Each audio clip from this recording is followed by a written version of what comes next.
नमामीशमीशाननिर्वाणरूपम्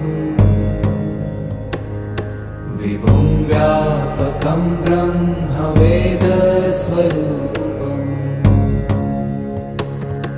निजं निर्गुणं निर्विकल्पं निरीहम्